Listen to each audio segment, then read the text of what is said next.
Hey everyone, ready for another deep dive? Today we're getting into the nitty-gritty of the immune system. Specifically, a powerful little protein Ooh, I like where this is going. called interleukin-21, Kitschy. or IL-21 for short. Much better. We're going to take a look at this awesome article from Assay Genie Love them. called Hit me with it. The Intricacies of IL-21 Signaling, Impact on Diverse Immune Cell Types. Now I know what you're thinking. Another protein, another day. But IL-21 is a key player in how our bodies fight infections and even take on cancer. This one is a big deal. So in our deep dive today, we're going to be exploring how IL-21 supercharges different immune cells, its role in fighting diseases, but also its link to autoimmune issues, Uh-oh. and why researchers are so excited about its potential for new treatments. I'm intrigued. Tell me more about IL-21. Okay, so picture this. Your immune system is like a complex communication network, Okay, I'm picturing it. and IL-21 is like a special messenger molecule, Oh, interesting. a type of cytokine, and it carries vital information between different cells. Cool, so it's sending messages. Right. It's basically giving instructions to different parts of the immune system. Okay, makes sense, but what kind of instructions? And who's receiving them? So think about it this way. You've got your Army, Navy, Air Force. They all need to work together to defend the country, right? Yeah, totally. Each branch has its own specialty. Exactly. IL-21 is kind of like a general giving orders. Love that analogy. It's produced by a special unit of immune cells. Think of them as like the special ops team. Ooh, the elite force. These cells release IL-21 to give instructions to other parts of the immune system, especially B cells. And B cells are the ones responsible for producing antibodies, right? You got it. IL-21 helps those B cells become expert weapon makers, basically making them even better at creating antibodies. So not just more antibodies, but super effective ones. Exactly. That's incredible. And it's not just the B cells that get these instructions. Yeah. There are other key players, like the killer T cells, that also receive messages from IL-21. So it's giving those cells a boost too. Sign me up. Well, that's what makes IL-21 so fascinating. It's like it can give different instructions to different cell types. Okay, so we've got these messages going out to B cells and killer T cells, but what about the rest of the immune system? Doesn't it need to maintain some kind of balance? That's such a good point. You've hit upon a crucial point. Immune homeostasis. I love that word, homeostasis. It's not just about ramping up the immune system all the time. Oh, right. Sometimes it needs to chill out a bit. Right, we need to hit the brakes sometimes to prevent it from going overboard and attacking the body's own tissues. That's when things can go haywire and we see those autoimmune diseases. Exactly, and what's fascinating is that IL-21 seems to play a role in maintaining that delicate balance. So this tiny protein is really running the show. It's like a master conductor of the immune orchestra. I like that, a master conductor. But you mentioned something earlier about IL-21 being a game changer for treatments. What did you mean by that? Because IL-21 is involved in so many different aspects of immunity, researchers think it has huge potential for new therapies.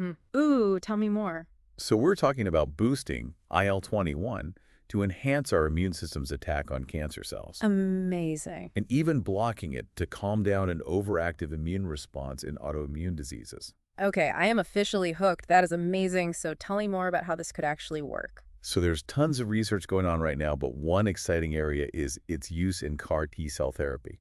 Oh, I've heard that. Isn't that where they modify a patient's own immune cells to fight cancer? You got it. But sometimes those engineered T-cells can have trouble penetrating tumors, or they just might not last long enough to do their job. Ah, so close yet so far. But this is where IL-21 comes in. Tell me more. Adding IL-21 can boost the effectiveness of CAR T-cell therapy in a few different ways. How so? It can enhance their ability to get into those tough, solid tumors. That was the problem? It can make them last longer. Uh-huh. And it can even help them multiply, so you have a bigger army of cancer-fighting cells. So it's like giving those CAR T cells a supercharge. Exactly. It's Yeah. really promising. I can see why researchers are so excited about this, but earlier we also talked about the flip side, how IL-21 can be involved in autoimmune diseases, so how can we use it to help people with those conditions too? Well, remember how IL-21 can sometimes overstimulate the immune system. Yeah, too much of a good thing. In autoimmune diseases, this overstimulation leads to the immune system attacking the body's own tissues. Not good. So the idea is to block IL-21 activity. So instead of giving it a boost, we're trying to calm it down. Right. Scientists are developing drugs that can specifically block IL-21 signaling. So it's like turning down the volume on that overactive immune response. You got it. I like it. And they're exploring its potential for a whole range of autoimmune diseases, including lupus, rheumatoid arthritis, inflammatory bowel disease, even multiple sclerosis. Wow, that's amazing. So are there already treatments based on IL-21 that people can get? Not just yet. There have been some promising results in early trials, Okay. but it takes time to make sure they're safe and effective before they can be available to everyone. Right. Safety first. And there are still challenges to overcome. Remember how we talked about IL-21 having a short half-life? Yeah, it breaks down pretty quickly. Well, that makes it tricky to keep those levels up in the body for a long time. Right. So it's like trying to water a plant with a leaky watering can. Exactly. You need to find a way to plug those leaks. That's what scientists are working on now. They're coming up with creative solutions, I hope. Oh, yeah. Things like modified versions of IL-21 that last longer, Okay. and even better ways to deliver it so it doesn't break down. All this is so fascinating. It really shows how complex the immune system is. It really is mind-boggling. Yeah, and IL-21 is just one piece of the puzzle. Exactly. All right, listeners, we're going to take a quick breather here, but when we come back, we'll dive even deeper into the potential of IL-21. We'll be exploring the latest breakthroughs The ethical considerations. and what the future holds for this amazing molecule. So stay tuned. Welcome back. Okay, so before the break, we were talking about how researchers are looking at ways to manipulate IL-21 levels to treat all sorts of diseases. Can you give me some specific examples of how that actually looks? Absolutely. Hit me with it. So let's start with cancer. You've probably heard of immunotherapy, right? Yeah. Where we're basically empowering your own immune system to fight off the cancer cells. Right. So instead of just relying on things like chemo or radiation, Exactly. you're trying to get the body to fight back on its own. Right. And IL-21 is looking like a real star player in this area. I like it. Tell me more. One really exciting area is its use in CAR T-cell therapy. You familiar with that? I've heard of it. Isn't that where they kind of reprogram a patient's T cells to recognize and attack cancer cells directly? It's like creating a personalized army of cancer-fighting cells. Very cool. But sometimes those engineered T-cells, they have a hard time penetrating those solid tumors. Oh, no. Or they might not last long enough in the body to really be effective. That's a bummer. So close yet so far. But here's where IL-21 comes in.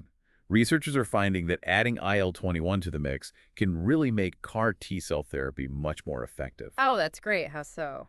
It enhances their ability to get into those stubborn, solid tumors. That was the problem. Makes them more persistent, they last longer, Love that. and it can even help them multiply so you have a larger army. So it's like giving those CAR T cells a supercharge. A supercharge, exactly. And I imagine it's not just CAR T cell therapy. Are there other approaches where IL-21 is showing promise for cancer treatment?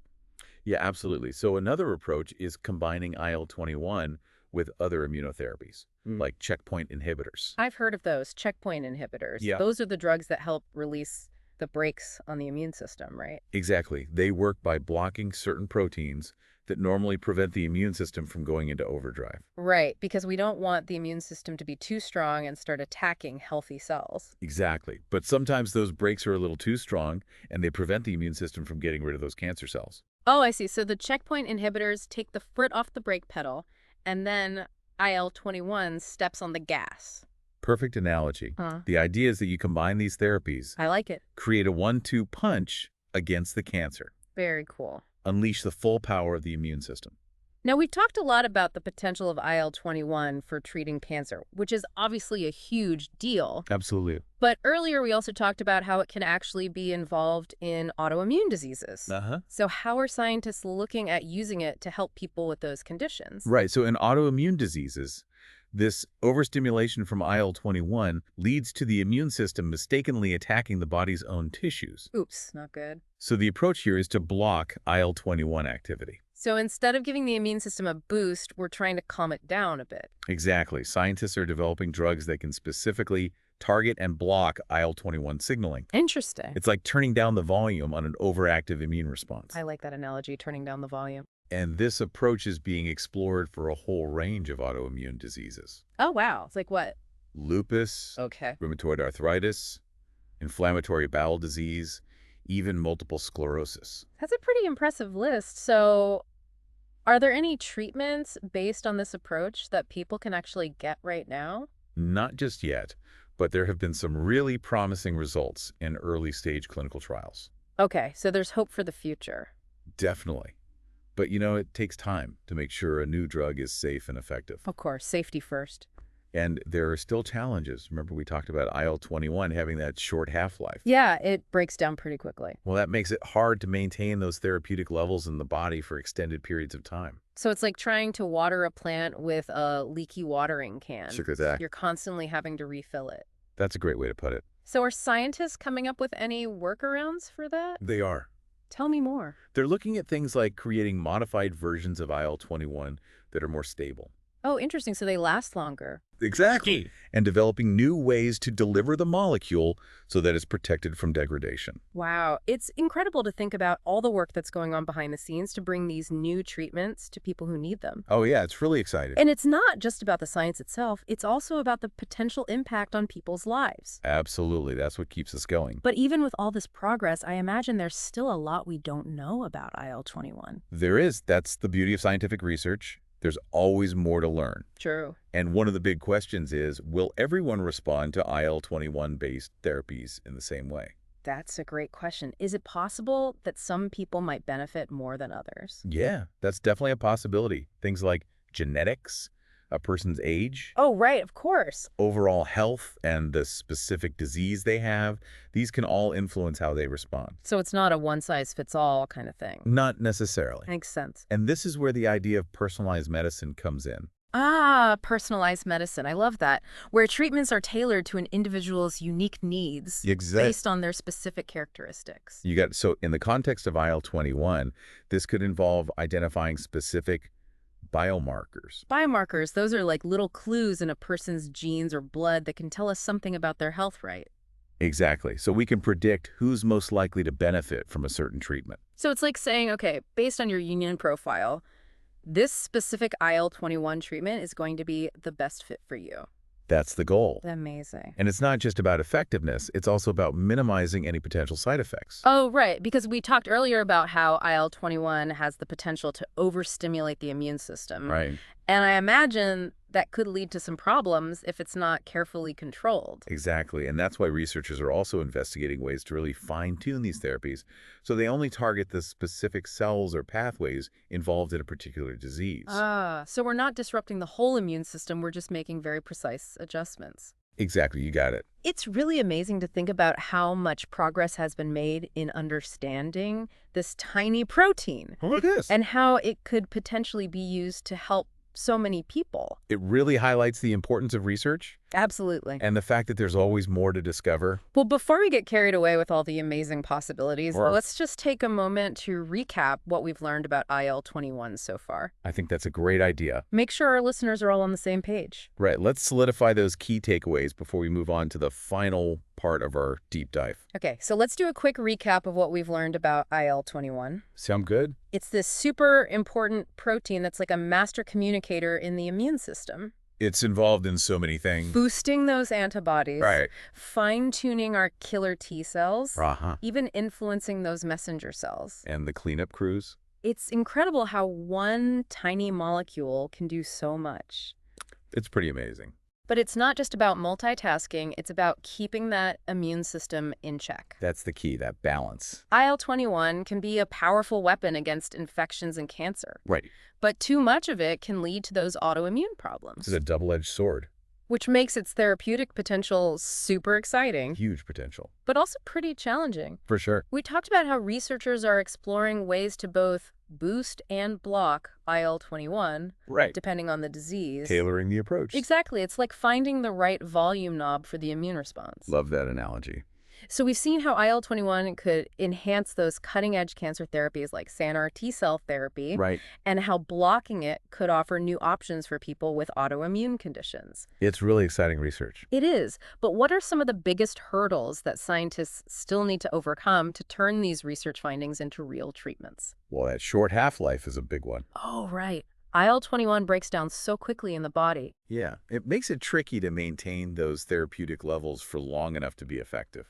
So it's like trying to fill a bathtub with a leaky faucet. You're constantly losing water. Exactly. You've got to plug those leaks somehow. That's what they're working on, finding ways to create more stable versions of IL-21. Oh, okay, so they last longer. Right. Or maybe new ways to deliver it so it's protected. So it's like a time-release capsule. Exactly. Very cool. It's like a whole engineering feat. It is. But Beyond those technical challenges, are there any ethical considerations that we need to think about when we're manipulating something as complex as the immune system? Oh, that's a really important point. Anytime we're messing with the body's natural defenses, we have Right. to be super careful. Right. It's a powerful system. And one concern is that we can trigger unintended consequences. Like accidentally causing an autoimmune reaction. That's one possibility. Remember, IL-21 is all about that balance. Yeah, if we mess with that balance, even with good intentions, things could go wrong. Exactly. It's like trying to adjust a delicate ecosystem. You make one small change, and it has